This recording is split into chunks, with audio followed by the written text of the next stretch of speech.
Crafters, welcome back to Paper Fire Studio. This is Eloise with a special, YouTube dedication for my channel, a little bit different. But there was a challenge over on one of the YouTube sites that I have watched, and I've watched for a long time.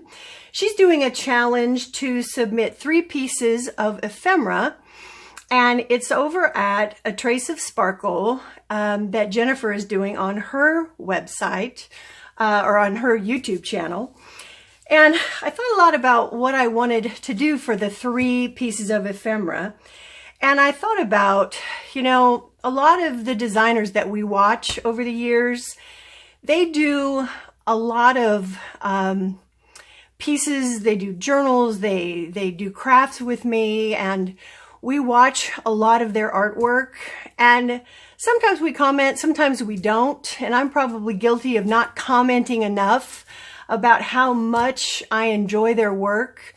And I wanted to do my 3 pieces of ephemera as a little bit of a way of saying thank you for what I've learned from her in the 3 pieces that I'm going to be submitting for the challenge.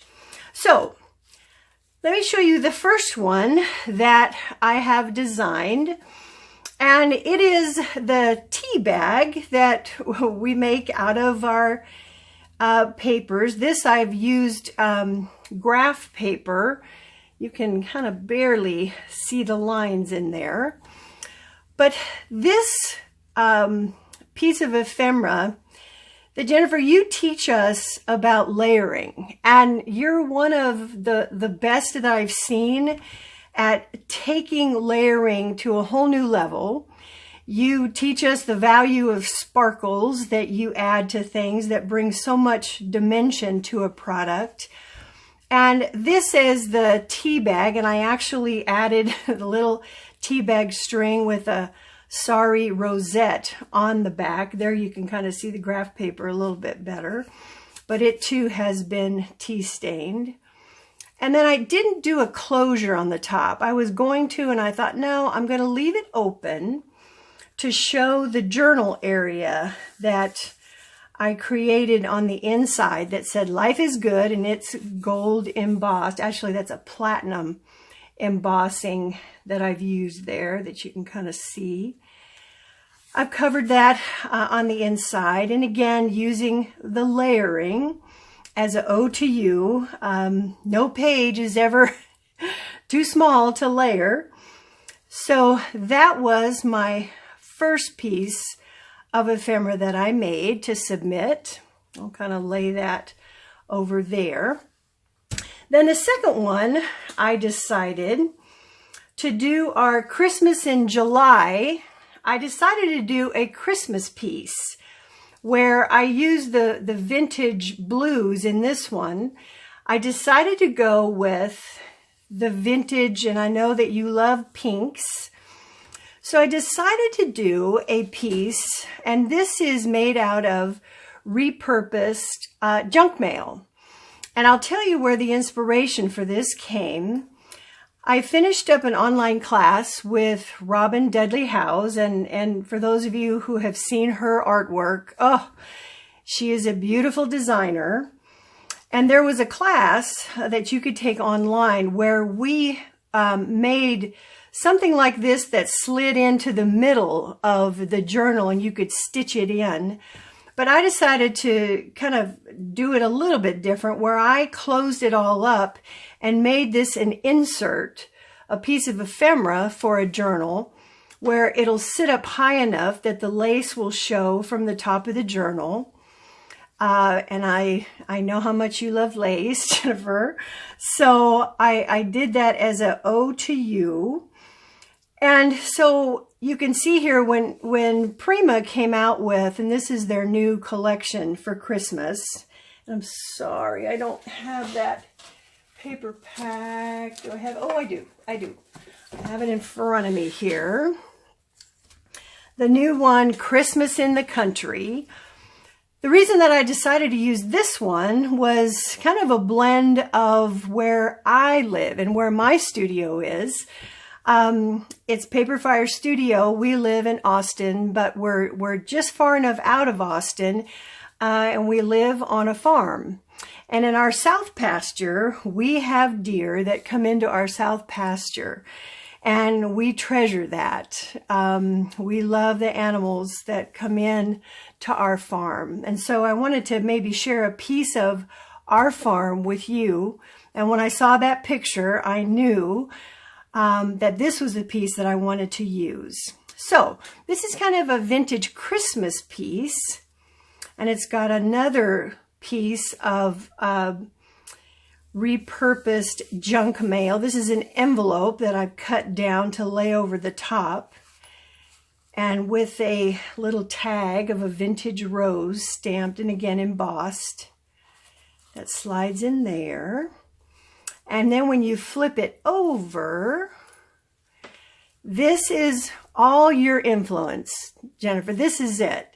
You don't just do a bookmark. You gotta make it sparkle.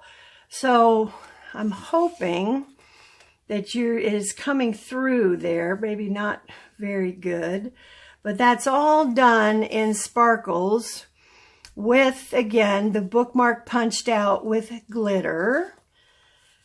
The second bookmark has some flat back pearls on it with the lace that says magical. So the two bookmarks slide into the vellum tuck spot. And again, the paper is just beautiful. It's got the vintage pinks in it. And again, the trims and the way that you'd use trim is like none other. So that was the second piece of ephemera that I'm including in the contest there.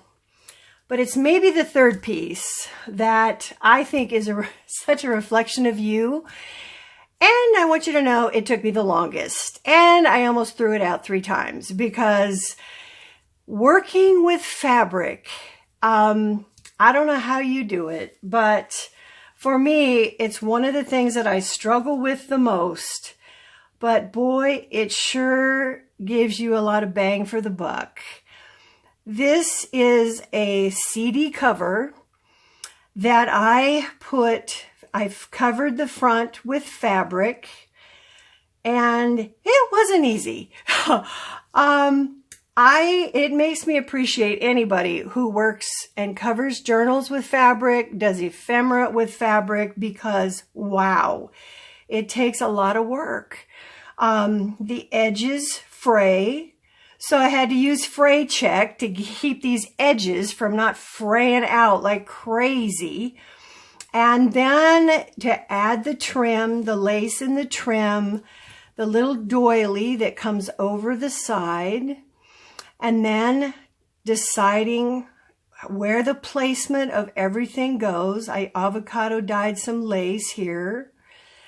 And then the back, I just used some vellum paper. Again, you could leave the back plain and just, just glue this down in a journal if you wanted. I did this to where this pulls out. For that, just did some collaging there with that pretty picture. And then I even fabriced the back. See my little corner, I'm going to have to trim that corner before I get it in the mail to you. But I did the gray, really pretty gray fabric on the back, stitched around the whole thing. And then, of course, had the music paper in the back there in case you wanted to slide another picture in there.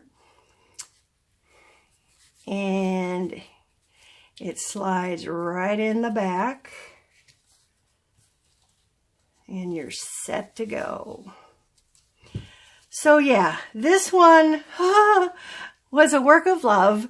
And again, it makes me appreciate the work that people do using fabric because it's not easy. But again, I'm going to be sending these off in the mail to you. and to submit them for your challenge. I really did enjoy. It was a lot of fun to do it, to be thinking of you the whole time.